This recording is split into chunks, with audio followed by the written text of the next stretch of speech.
Olá, começa agora mais um BDF Entrevista. Hoje comigo, Raquel Setz, e é sempre um prazer estar na sua companhia. Nas redes sociais, Verônica Oliveira fala sobre condições de trabalho e os direitos das trabalhadoras domésticas, ou como ela mesma diz, ex-faxineira de casas, hoje faxina ideias. Verônica, bem-vinda ao BDF Entrevista. Prazer estar aqui com você hoje. Prazer, Raquel. Estou muito feliz de estar aqui.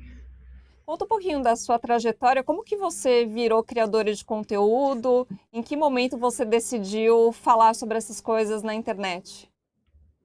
Eu fiz, eu não virei criadora de conteúdo, me jogaram nesse mundo. Olha Eu só. fiz, eu fiz uma postagem 10 anos atrás para anunciar para as pessoas que eu trabalharia fazendo faxinas. E eu escolhi, e isso sim, intencionalmente, eu escolhi uma forma leve e uma forma diferente do que os outros faziam para divulgar um trabalho que é tão desconsiderado pelas pessoas. Então eu juntei cartazes de filmes e séries e referências musicais que são importantes para mim e coloquei tudo ali. Então o primeiro anúncio de faxinas foi o filme Kill Bill. Então era o meu rosto no lugar do rosto da Uma Thurman, uma vassoura no lugar da espada e escrito Faço Faxina Volume 1 e o número do meu celular, acompanhado de um texto explicando para as pessoas que a partir desse momento essa seria a minha nova profissão e que seria através dela que eu poderia criar os meus filhos. E eu estava esperando, honestamente, que os meus 300 amigos do Facebook vissem aquilo e me chamassem para limpar a casa deles. Só que eu acordei com 10 mil likes e pessoas do Brasil inteiro me mandando mensagens falando como aquilo tinha sido divertido para elas. E questão de 8 dias, mais ou menos, eu já estava aparecendo na TV como a faxineira criativa e eu não entendi foi nada. E Mas aí em que eu acabei criando os conteúdos sobre o conteúdo ele veio do anúncio. E aí eu Uhum. percebi um espaço que não existia, que era uma trabalhadora doméstica criar conteúdos, não de dicas de limpeza, mas de análises sobre uma profissão que as pessoas não respeitam muito. Então você ficou um tempo fazendo essas duas coisas, fazendo faxina e faxinando ideias na internet. É, a Sim. maneira como as pessoas, como os seus clientes, né, se relacionavam com você, você acredita que teve uma diferença, por você já ser uma pessoa conhecida na internet? Como que foi isso? Total, teve muita diferença, porque as pessoas me chamavam por conta da exposição nas redes e, ao mesmo tempo, tudo que eu não que isso me tivesse me blindado de sofrer algumas violências que toda trabalhadora doméstica sofre, mas elas foram em números muito menores do que as pessoas que trabalham com isso geralmente sofrem.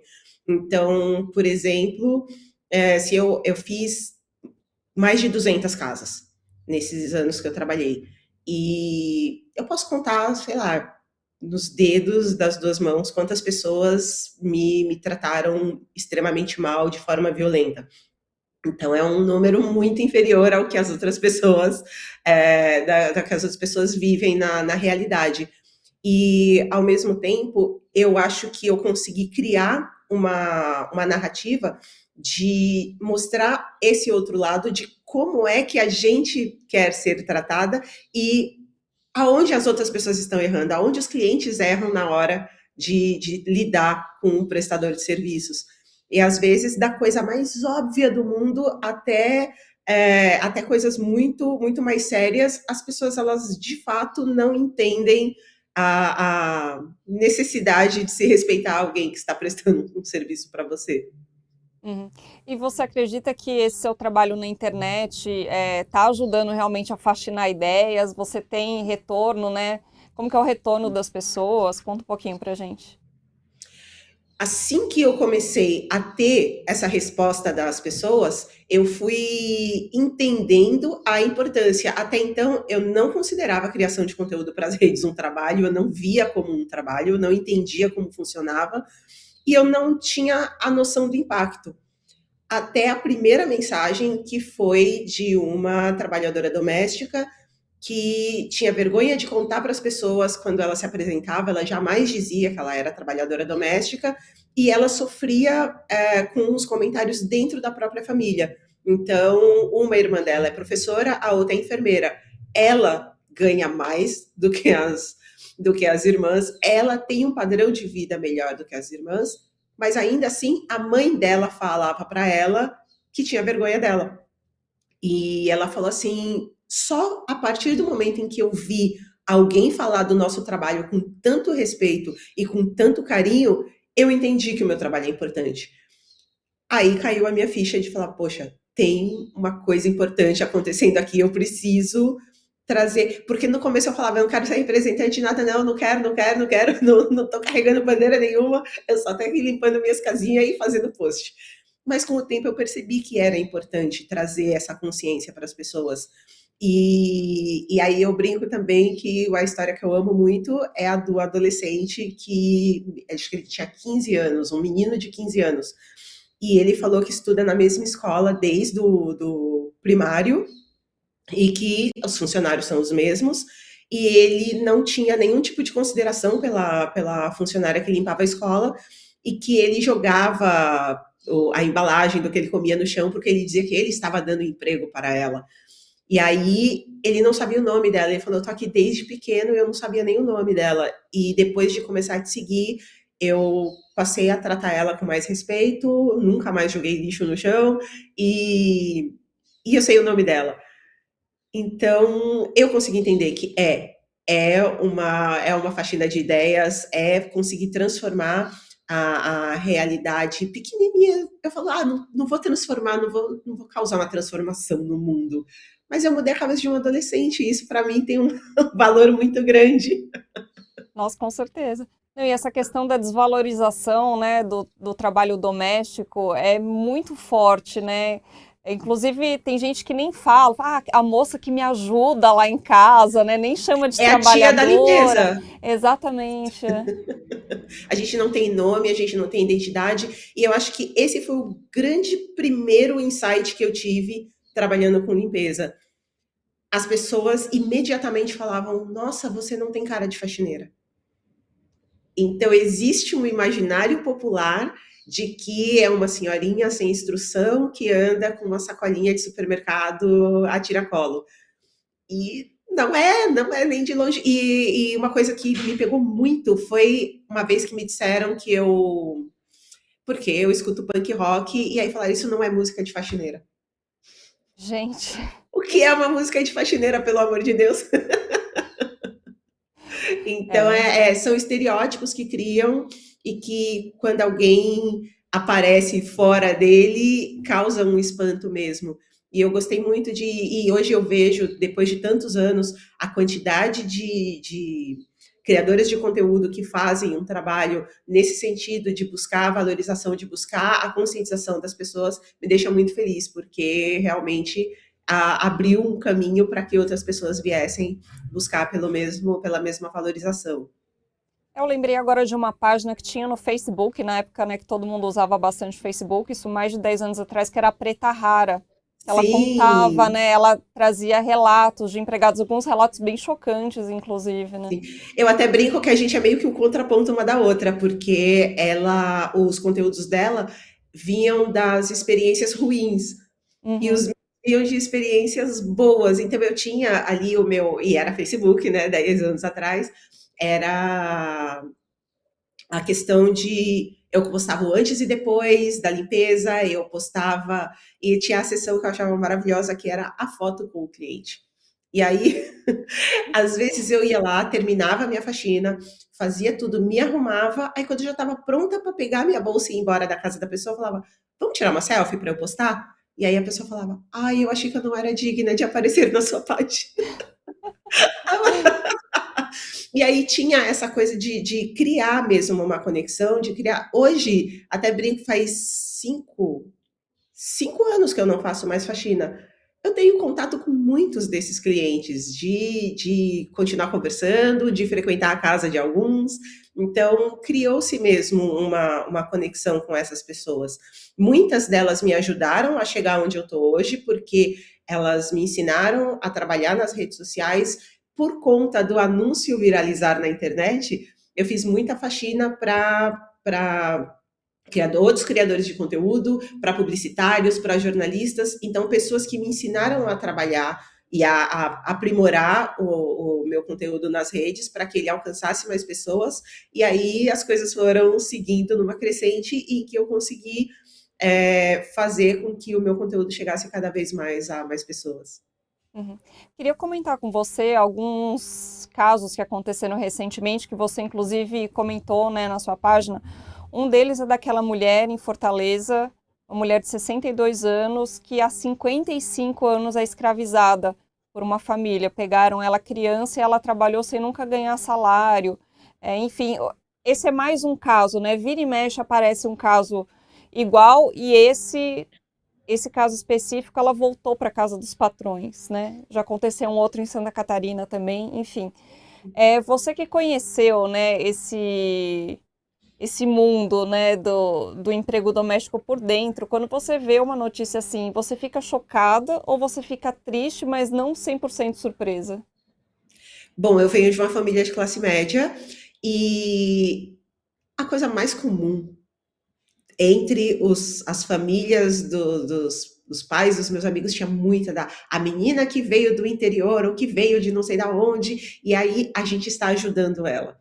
Só que a menina não podia estudar, não podia constituir família, não podia fazer nada, mas então não era uma coisa longe da minha realidade. Eu vi muitas dessas pessoas. A minha avó foi trabalhadora doméstica, a minha avó trabalhou na mesma casa por mais de 3 décadas. Embora a minha avó tivesse os direitos trabalhistas dela garantidos, ela passou por todo tipo de situação que caracteriza as pequenas violências do trabalho doméstico. Então, a minha avó tinha a comida dela separada, ela tinha que comer ali sentadinha no banco do lado da máquina de lavar roupa.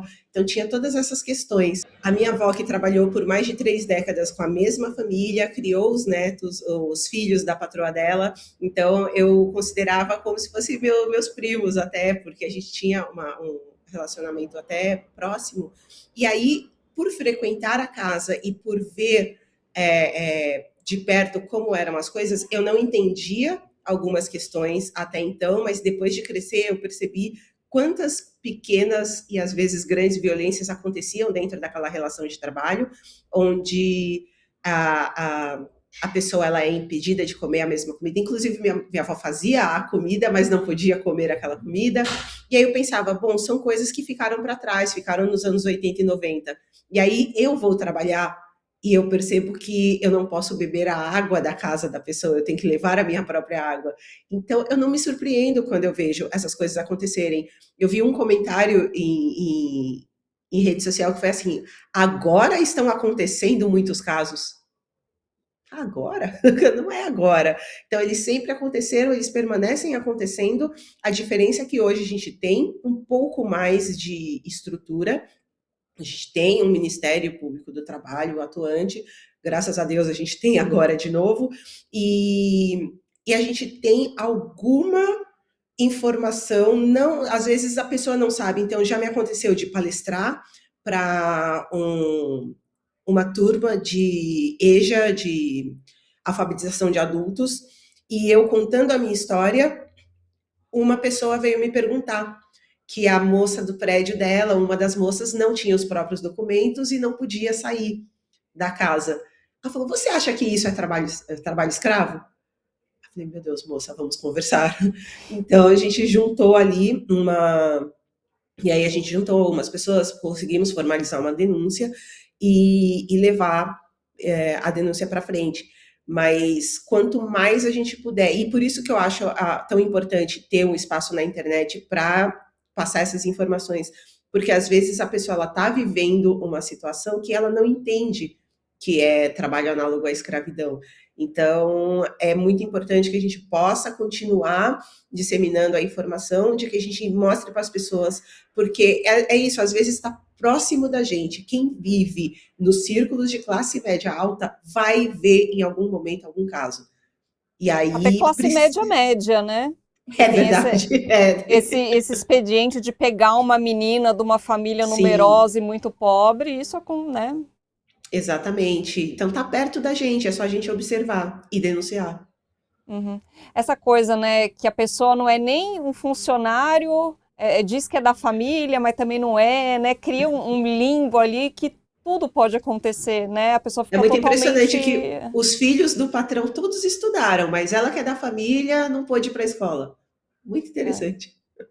Nossa, eu fiquei na cabeça uma coisa que você comentou. Teve uma casa que você trabalhou que você tinha que levar a sua água. Não só uma, né? Mais de uma. Então, se tornou um hábito. Eu não sabia com quem eu ia lidar, então eu já costumava congelar ali uma garrafinha para ter a água gelada ao longo do dia. Então, muitas vezes acontecia, eu já ouvi, por exemplo, eu cheguei com a água sem estar congelada. E aí a moça falou assim: minhas coisas são minhas coisas. Para justificar que eu não poderia colocar a garrafinha dentro da geladeira. Gente. Então, é de servir uma bolacha para que eu não usasse nem prato nem talher da casa. Então, eu com o tempo fui aprendendo a contornar essas situações, mas no primeiro momento elas são muito dolorosas. Então, você pode limpar o banheiro, mas não pode usar. Você pode fazer as coisas, mas não pode beber água. Então, ainda acontece e acontece em situações que para mim até hoje são muito surreais, como o público que eu atingi nas redes é muito específico. Então, aí supostamente aquela galera jovem progressista, em algum momento ela esbarra toda aquela criação que ela teve e ela reproduz alguma coisa que não é bacana. Então, já me aconteceu de fazer a faxina para a moça e ela não querer pegar o mesmo elevador que eu. Ela falou, espera o seu, e entrou no elevador social. Mas ela tinha um quadro da Frida Kahlo na sala, sabe? Nossa. Gente. Eu fiquei tão passada na hora, porque. E aí a gente repara nisso, que existe a cultura de que todos. A gente fala, porque hoje os Enzos e as Valentinas, desculpa, todos nós somos as Patricinhas e os Mauricinhos dos anos 90 que cresceram e viraram os pais dos Enzos e as Valentinas, e os nossos pais, às vezes, achavam que a gente era cristalzinho demais para limpar a própria cama, para arrumar, ou limpar o próprio vaso, arrumar a própria cama. E aí vai perpetuando, e talvez a mãe dessa menina deve ter tratado assim a empregada dela, para ela ir lá e automaticamente tratar assim a faxineira dela. Então vai passando e às vezes você meio que não vê. Aí uma amiga minha falou: "Você é muito ela falou, você é muito boazinha porque você não quer admitir que ela é ruim mesmo. Você está justificando." Aí eu falo, não sei, às vezes é um comportamento aprendido e reproduzido. E que Sim. é importante a gente quebrar. E você conta, pelo menos essa história da Frida Kahlo rindo, né? É uma coisa sua de rir disso ou você aprendeu com o tempo? Cara, eu já passei por tanta coisa nessa vida que quando eu conto hoje, eu conto rindo. Então, situações muito das mais tristes possíveis, até algumas que dá para falar rindo, como a da história da moça do quadro da Frida. Mas eu acho que é uma forma de proteção e, ao mesmo tempo, é um jeito meu leve de ver, de tentar levar a vida, porque tudo já é tão difícil. Então, quando eu conto a minha história, a partir do momento que eu comecei a fazer faxinas, eu comecei a trabalhar por conta de uma depressão que me levou a uma tentativa de suicídio. E com o trabalho da faxina, eu consegui descobri uma profissão onde todos os dias eu estava num lugar diferente, onde eu tinha um cansaço físico, mas não um cansaço mental, e eu fui, nunca vou dizer na minha vida que eu melhorei, mas eu consegui transformar a minha realidade, transformar o meu trabalho num fardo menor. Então, antes de ser faxineira, eu era operadora de telemarketing. E aí era o contrário, o meu corpo não cansava, porque eu trabalhava sentada, mas o meu cérebro estava totalmente destruído. Uhum. Então, aí eu troquei, aí eu destruí o corpo e preservei o cérebro. Fala, não tem jeito, né? Uma coisa, uma coisa vai ser corrompida no processo. Mas eu fui descobrindo, e aí quando eu conto a minha história e quando eu conto tudo o que aconteceu, eu geralmente conto sorrindo. Acho que às vezes eu penso, um, porque eu consegui passar por tudo isso, dois, porque é a minha forma de me blindar de situações muito ruins que já me aconteceram. Uhum. Eu conheci a sua história pela Rádio Novelo, né? Tem um episódio longo que você conta toda a sua história e é bem emocionante, assim, aquela hora que você fala para seus filhos que vocês nunca mais iam passar fome, né? Enfim, é muito Sim, bonita a sua história. obrigada. Daqui a pouco a gente volta a falar disso, mas eu queria trazer mais um caso aqui que você também comentou, que foi do infame reality show de VTube e Eliezer. Por Discorra, que, por favor. Brasil? Eu acho que quando junta a exposição que a internet ela dá oportunidades e possibilidades da gente mudar de vida, mas ela dá a abertura a deixar muita gente idiota famosa, é impressionante. E eu fico triste por quê? Porque são eles que ficam ricos, não eu. E eu acredito que espaço sempre vai ter, porque o tanto de gente que eu vi defendendo os dois, porque quando as empregadas da situação do reality fazem vídeo defendendo os patrões, elas estão muito no direito delas, porque elas precisam daquilo.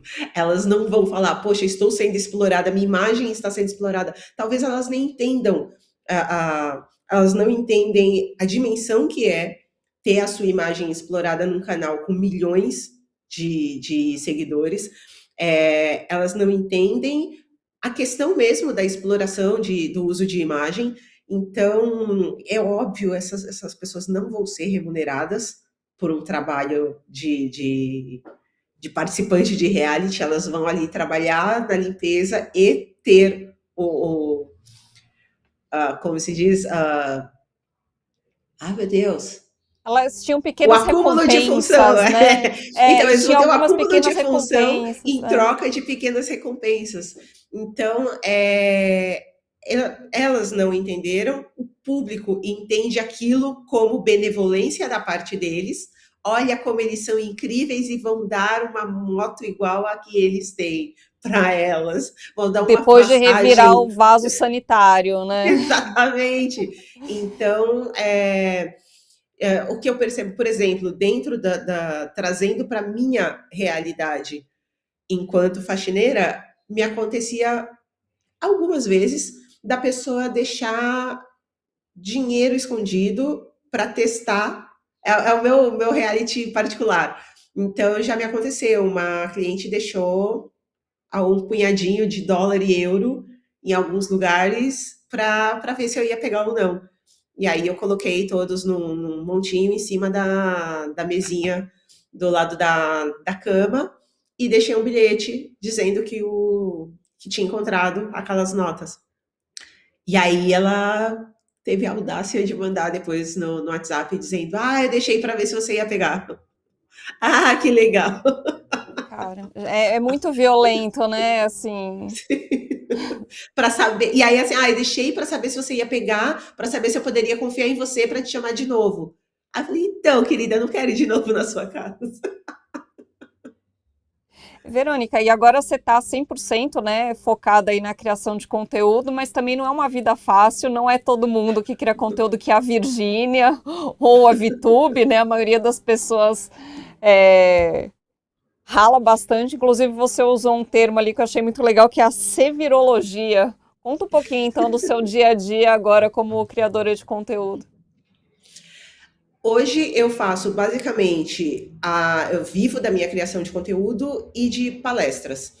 E a criação de conteúdo ela demanda um tempo que hoje eu consigo perceber que é impossível me comparar com outros tipos de criadores de conteúdo. Então, justamente, uma blogueira de moda que tem uma cozinheira, uma faxineira, que tem o tempo dela para fazer o pilates e depois fazer o combo dela de stories, e depois a comidinha vai estar pronta. Eu nunca vou fazer um trabalho como o dela.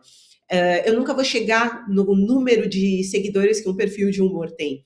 Eu nunca vou atingir marcas que vão olhar os meus posicionamentos políticos e vão pensar, não quero me associar a ela, porque ela tem um viés progressista muito forte. E acontece muito. Então, eu já entendi o meu lugar dentro da criação de conteúdo e, ao mesmo tempo, eu já entendi que eu sou muito privilegiada, apesar de todos os perrengues que eu passo, porque o Brasil tem 38 milhões de criadores de conteúdo e 1% deles vive só da criação de conteúdo. Eu estou há 5 anos trabalhando só com isso. Então, a maioria é CLT, faz outro freela, faz uma coisa e chega em casa, escreve o roteiro e grava um vídeo. E hoje não, hoje eu posso fazer tudo. Aí hoje eu divido, eu vou escrevendo um roteiro, eu penso no roteiro enquanto eu estou varrendo a casa, e aí eu vou lá, sento e gravo enquanto as crianças estão na escola, e aí eu faço a comida e depois eu respondo os e-mails, e aí eu vou fazendo da forma que dá. Mas ainda assim, eu sou muito grata por todas as marcas que acreditam que se associar ali a tudo o que eu represento é importante para mim e para elas, então as coisas vão funcionando dessa forma, mas é um trabalho muito difícil. A forma como o mercado atua é muito complicado, então tudo é para ontem, chega uma proposta e fala assim, você escreve o roteiro hoje, amanhã você grava, depois de amanhã você posta. Não é assim que funciona. E aí o pagamento é só para depois de 6 meses. E aí eu tenho que pagar o contador, o imposto, o cara que gravou o vídeo.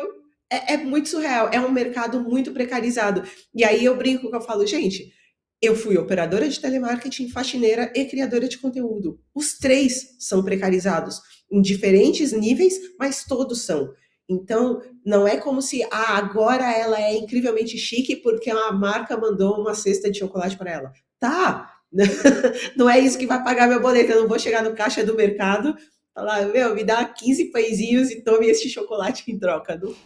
Não é assim que funciona. Então, a gente precisa muito batalhar para que este trabalho também seja valorizado. Mas eu gosto muito do que eu faço. Uhum. E aí, nesse universo de muitos criadores de conteúdo se virando, aparecem as casas de aposta com propostas milionárias para as pessoas. E você não só recusou, como você vem fazendo conteúdos, né, de bloco no Tigrinho, sim, se posicionando muito firmemente contra isso. Quero te parabenizar e queria que você falasse um pouquinho sobre isso também, né? É muito complicado negar quando você não tem a... Eu acho assim, eu recebo as mensagens assim, faz, amiga, você vai pagar suas contas, você tem dívida, você tem crianças. Sim, mas ao mesmo tempo eu estou associando a minha imagem a algo que prejudica os trabalhadores. Porque quem está apostando de que os 500 conto que ela vai deixar de pagar a água e a luz dela, ela vai dobrar e aí ela não vai, e aquilo vai resolver o problema dela. Não vai. E aí eu não quero ser a responsável por fazer essa pessoa não ganhar nada e ainda deixar de pagar a água e a luz dela. Ao mesmo tempo, quando alguém me oferece meio ano de postagens por R$ 500.000, me dói, porque eu moro numa casa que meu telhado tá caindo. E quando chove, chove dentro da minha casa. E eu poderia ter resolvido esse perrengue do telhado com o dinheiro da publicidade de apostas. Mas eu optei por não fazer e, ao mesmo tempo, tem horas que dá, sabe, você deita, aí abre o olho e fica olhando pro teto pensando, eu podia ter trocado esse telhado, porque tá cada um correndo atrás do seu, porque Vini Júnior tá com a vida ganha e tá fazendo. Então, é muito difícil, moralmente falando, é muito difícil entender que pensar nos outros é tão importante quanto pensar em si próprio. Não, sempre que eu vejo essas pessoas muito ricas, né, jogadores de futebol, influencers que já são muito ricos, fazendo propaganda de bet e pensar que a maioria dessas pessoas vem da classe trabalhadora, até de contextos pobres, né, tem uma desconexão muito grande, né, com as suas próprias origens, com a classe trabalhadora brasileira no geral, né? Fica parecendo que eles nunca fizeram parte, parece que eles não têm familiares que ainda fazem parte das classes mais pobres, e de que é como se eles não tivessem absolutamente nada a ver com isso. O discurso de que aposta quem quer, você pode jogar com responsabilidade. A gente não está falando de uma brincadeira, a gente está falando de vício.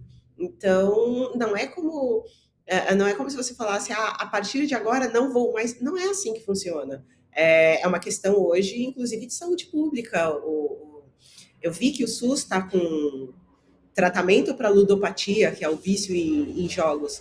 Então, não é uma coisa simples de se resolver, da mesma forma que não é muito cruel até você mostrar, por exemplo, quando me fizeram a oferta, tinha a opção de você ter uma tela pré-gravada para mostrar como se, olha, eu estou jogando e eu estou ganhando. E eu fiquei pensando, falei, gente, isso é de uma maldade tão grande, porque isso não vai acontecer na realidade. Na hora que a pessoa for jogar, não vai ser igual a tela que eu estou apresentando.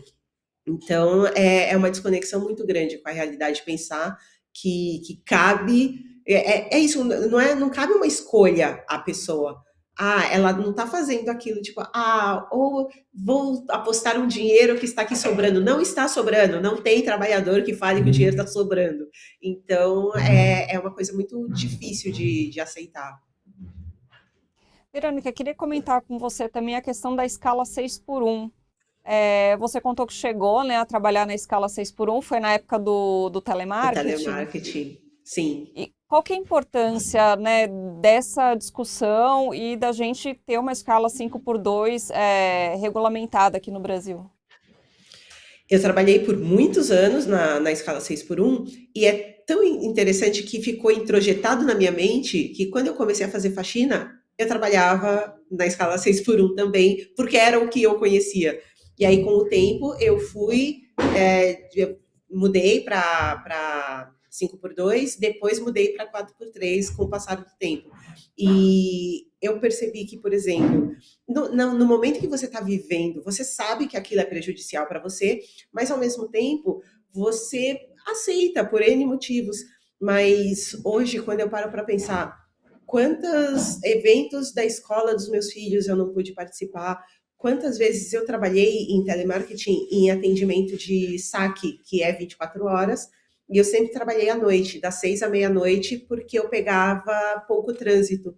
Eu morava na periferia, trabalhava no centro, então eu optei por um horário que eu fazia o trajeto muito rápido para casa e eu não tinha Natal e Ano Novo com a minha família, porque eu estava dentro da operação atendendo telefone.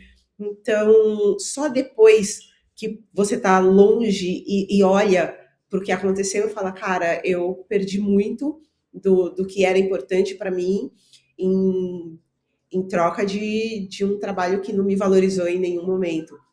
Então é muito triste, é muito ruim. E aí, quando eu fui trabalhar na faxina, eu reproduzi a mesma escala, porque eu só conhecia ela, e fui entendendo também que existem outras formas de se trabalhar. Hoje eu tenho uma amiga que ela tem um café aqui em São Paulo e todo mundo trabalha na escala 4 por 3 e ao contrário do que todo mundo diz, o faturamento dela não caiu, muito pelo contrário, o turnover, adora, né? Tudo eu falo, gente, por que o povo do mundo do trabalho fala igual o Supla? Mas o turnover, ele também não aumentou, então ela tem um quadro de funcionários estável, com funcionários felizes e tudo funciona.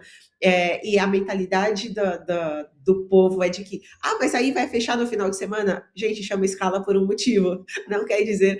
E quando viaja, as pessoas entendem. Porque, por exemplo, eu fui para a Itália e os supermercados fechavam às 5h30. Porque 6 horas todo mundo já estava lá com a sua família, preparando sua jantinha, fazendo suas coisas. Ninguém morreu. Você sabe que você tem que se adequar àquele horário de funcionamento. Aí o brasileiro médio viaja, acha que tudo nos outros lugares é lindo, mas aqui não vai funcionar, aqui vai quebrar o país. Ah, mas se der descanso para o trabalhador, vai estragar o país. Cara, como assim? É muito impressionante pensar que conseguiram colocar um discurso na cabeça do trabalhador de que descansar é prejudicial para ele. Até hoje isso não entra na minha cabeça, assim, porque quando eu vejo a classe trabalhadora reproduzindo esse discurso de que vai quebrar o Brasil, eu fico muito impressionada. Então, é mais um trabalho que a gente tem de mostrar para as pessoas de que ter direitos não é um problema, muito pelo contrário. Mas esse tipo de discurso, ele não nasce na boca da classe trabalhadora, ela reproduz. E a gente tem muito na internet também essa coisa do discurso coach, que é uma coisa que dá muito dinheiro também, né, para quem faz. E você vai bem na contramão disso, né? Comenta um pouquinho pra gente. Não, uma vez me falaram, você é coach da faxina? Falei, cara, me respeita. Não é assim, não. Mas essa ideia de que tudo depende de você, que se você quiser, eu já escutei isso. Se todas as faxineiras fossem como você, de onde você tirou isso? Você acha que quem está aí há 25 anos limpando a casa dos outros e não consegue comprar uma passagem para visitar a mãe no Maranhão, essa pessoa não se esforçou o suficiente? Porque eu tenho amigas que trabalham com trabalho doméstico há décadas e elas não conseguem acumular, não é nem questão de acumular, elas não conseguem juntar a grana para fazer uma viagem. Então, é muito surreal. E nem estamos falando de turismo, estamos falando da pessoa visitar os seus parentes, ela ir para um lugar onde ela tem onde ficar, sabe? É muito surreal. Então, destruir esse discurso de que se você se esforçar, tudo vai dar certo, é muito importante, porque eu nunca, eu tendo a oportunidade que eu tive, vindo de uma família de classe média, tendo o acesso a uma educação básica de qualidade, porque eu parei de estudar depois do médio. Então, até o ensino médio, eu estudei num colégio muito bom. Então, eu tenho plena consciência de que isso foi essencial para que eu tivesse a consciência e a capacidade de elaborar o trabalho que eu faço hoje. Então, eu desenvolvi um senso crítico apurado, fazendo. Eu tive eu estudei num colégio de freira tradicionalíssimo em Higienópolis, e a gente sai de lá preparado para lidar com o mundo de uma forma diferente. Eu percebi muito isso quando a minha filha estudou em escola pública. E a forma como ela foi preparada para seguir ordens fica muito claro. Ela foi totalmente preparada para ser peã. O desenvolvimento do senso crítico, a capacidade de pensar em outras realidades, a falta de diversidade, você só convive com os seus iguais e não tem uma diferença. Tudo isso faz uma diferença muito grande na hora de você lidar com o mundo. Então, eu tive essa possibilidade de crescer num ambiente não era tão diverso assim, porque em Higienópolis não tem a diversidade, assim, né? Mas, mas ao mesmo tempo, eu tive uma oportunidade que depois, demorou, agora eu consigo entender e ter colocado para fora toda essa oportunidade que me foi dada e fazer com que ela transformasse as oportunidades que eu tive. Uhum. E nas suas redes sociais você também contou que já recebeu o Bolsa Família durante um bom tempo e você faz uma defesa, né, do programa que vira e mexe tem gente atacando. Foi o Luciano Huck, depois foi a atriz que fez antes, né, foi a atriz que fez a Dona Jura. Tem sempre alguém espalhando mentiras sobre o Bolsa Família, né? Qual que foi a importância desse programa para você? Eu trabalhava num call center que faliu. E com a falência dele, até que eu me recolocasse no mercado de trabalho, eu fui ao CRAS, comecei a receber o Bolsa Família e recebi por cerca de 2 anos. Dentro desse período, eu fazia alguns bicos, depois consegui me recolocar no mercado ainda como operadora de telemarketing. E esse complemento do Bolsa Família, ele foi essencial para que a minha filha, que na época tinha 17 anos de idade, não precisasse, por exemplo, sair da escola e trabalhar em alguma coisa para me ajudar em casa. Então, no momento em que. Porque assim, eu não sei se existe um estudo sobre isso, mas o gás só acaba no momento que você não tem um centavo, velho. E aí, o Bolsa Família servia para comprar o nosso gás no momento que desse algum perrengue. E foi muito importante para que a gente pudesse comprar uma camisetinha para um moleque que saia da escola depois de jogar bola com a camiseta rasgada, porque ele não vai, quem fala, ai, vai deixar de trabalhar para viver de Bolsa Família. Rapaz, a gente comprava era isso, era um gás, uma camiseta, pagava uma conta de água, não serve para você se sustentar, porque fala, onde tiver a oportunidade de você com R$ 600 e tendo uma família, largar seu trabalho e viver de Bolsa Família, me diga onde é que eu vou para lá.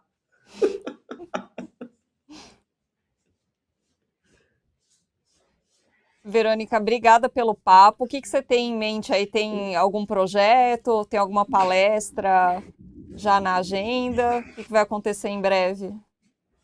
Cara, eu vou participar no mês que vem do SP2B, o São Paulo Beyond Business. Acho muito chique, né? O São Paulo Beyond Business. Eu vou palestrar porque eu palestro muito em eventos fechados, dentro de empresas.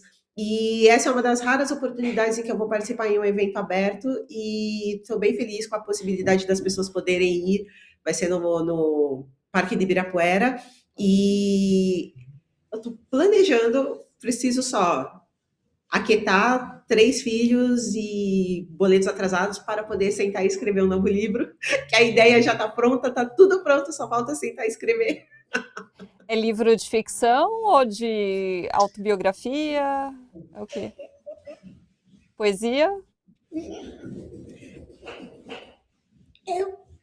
É quase um game.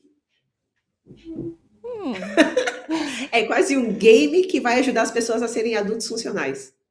muito bom. Estamos precisando Dentro de do adultos universo do funcionais. trabalho, dentro do universo do trabalho doméstico. Principalmente homens funcionais. Isso, Estamos... exatamente. Verônica, obrigada pelo papo. Todas as mulheres vão comprar o joguinho para dar para os caras. Sim, por favor. Já começa a dar desde pequeno, né? Para já ir Isso, aprendendo, chegar adulto sim. já formado. Mais uma vez, obrigada pelo papo. Uma delícia conversar com você. Ah, obrigada, eu amei. Até a próxima. Até. A gente encerra assim o BDF Entrevista de hoje. Até o próximo programa. Tchau.